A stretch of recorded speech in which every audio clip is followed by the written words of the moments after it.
Ni kayu kita yang kita dah ketam Kalau ketam ni kita tak payah tekan-tekan dia. Jangan tekan-tekan, jangan laju-laju, jangan gelojor-gelojor. Nak ke mana pergi kan?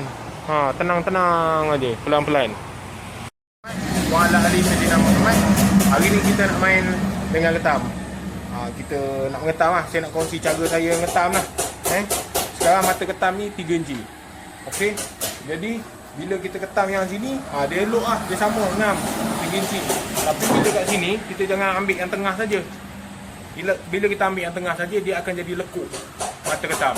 Nanti dah tak cantik. Okey, jadi bila kita ni kayu 32, kalau sini 2 inci, ambil sini. Sama paras sini. Nanti bila kita pusing, ambil sini pula. Jadi dia makan mata ketam tu sama. Okey, mari kita pergi ngetam sekejap ya.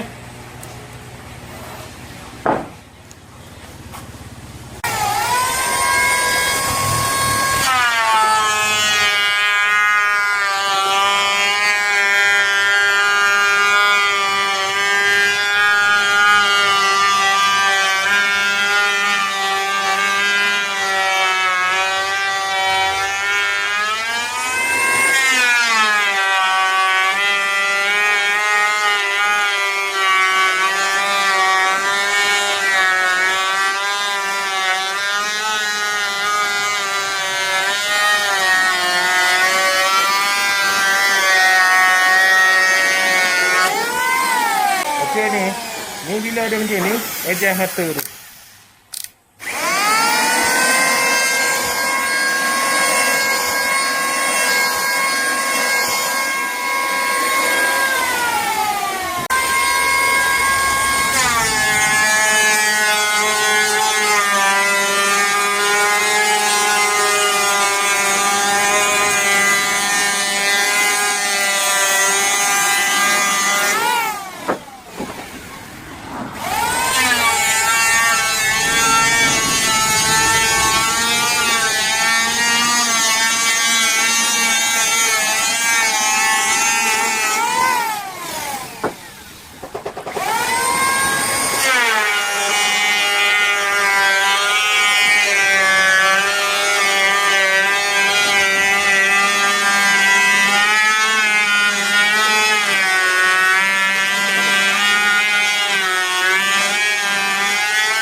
Okey, kalau jumpa macam gini, ni tak ada masalah ni. Ni sebab kayu dia sengit.